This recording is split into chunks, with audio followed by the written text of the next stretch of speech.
போய் மந்திரி சபையில் மந்திரிலாம் இடம் வாங்கிட்டாங்க. அப்புறம் இப்போ என்ன? ஆனால் இன்னும் இருக்கக்கூடிய கூட்டணி கட்சிகள், அதாவது அங்கே இருக்கக்கூடிய கட்சிகள்லாம் சொல்கிறாங்கன்னா, நாங்கள் இன்னும் திமுகலேருந்து வெளியே வரல, அதே மாதிரி தாத கூட்டணி சேரலை அப்படின்னு சில பேர் சொல்கிறாங்க. அதை எப்படி சார் பார்க்குறீங்க? அது அவங்களுடைய நிலைப்பாட்டு அப்படி இருக்குது.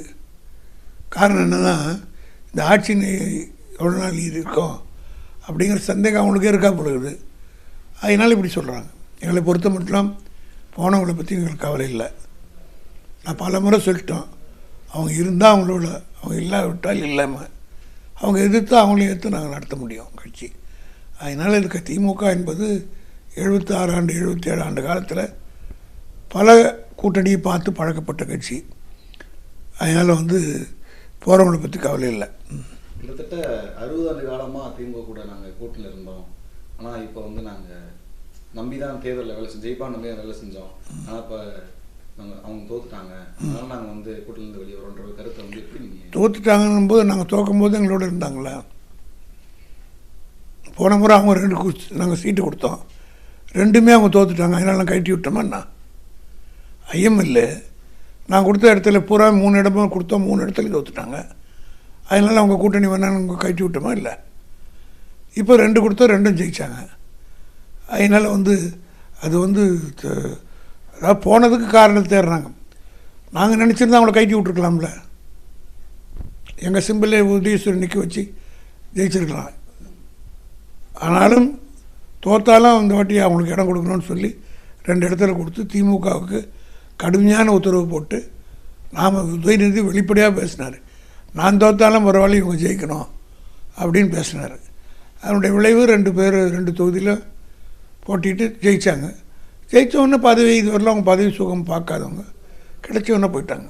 காணாததை கண்டால் கண்டதே சொர்க்கம்ன்ற மாதிரி போயிட்டாங்க. சரி, இப்போது திமுக கூட்டணி இருந்த கட்சியோட ஆதரவில் தான் தாவேகா ஆட்சி அமைச்சிருக்கு.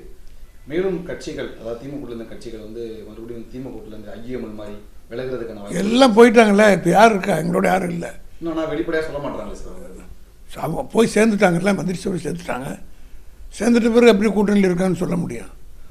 அதனால் அவங்க போயிட்டாங்க. அதாவது பெரிய போயிட்டோன்றதுக்கு அவங்க கட்சிக்காரங்களுக்கு மத்தியில் திருப்திப்படுத்துறதுக்காக ஏதோ ஒரு காரணத்தை சொல்கிறாங்க. போட்டால் அதை பற்றி கவலை இல்லை. திமுக ஏன்னா போனவர்கள்லாம் சீக்கிரம் ஒரு காலத்தில் திருப்பி, இப்போ எங்கிட்டேருந்து போனவங்க பூரா ஒரு காலத்துக்கு விட்டு போனவங்க தான், மீண்டும் திருப்பி வந்தவங்க தான். அதனால் இது நிரந்தர அரசியல் எதுவும் நிரந்தரம் இல்லை. ஆனால் இவங்களை நம்பியும் விஜய் முழுமையாக இருந்துவிடக்கூடாது. இந்த மாதிரி அடிக்கடி கட்சி மாறவங்களை நம்பி இருக்கிறது ஆபத்துன்றது அவரும் உணரணும்.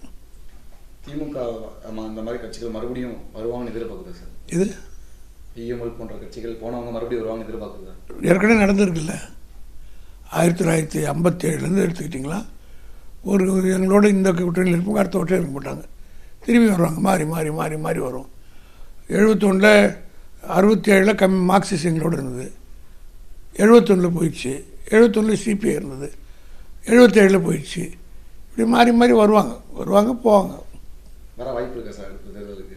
அது எங்களை பொறுத்த மட்டும் யார் வந்தாலும் அந்த சூழ்நிலைக்கு ஏற்ப நாங்கள் எங்கள் தலைவர் ஏற்றுக்கக்கூடிய தலைவர்.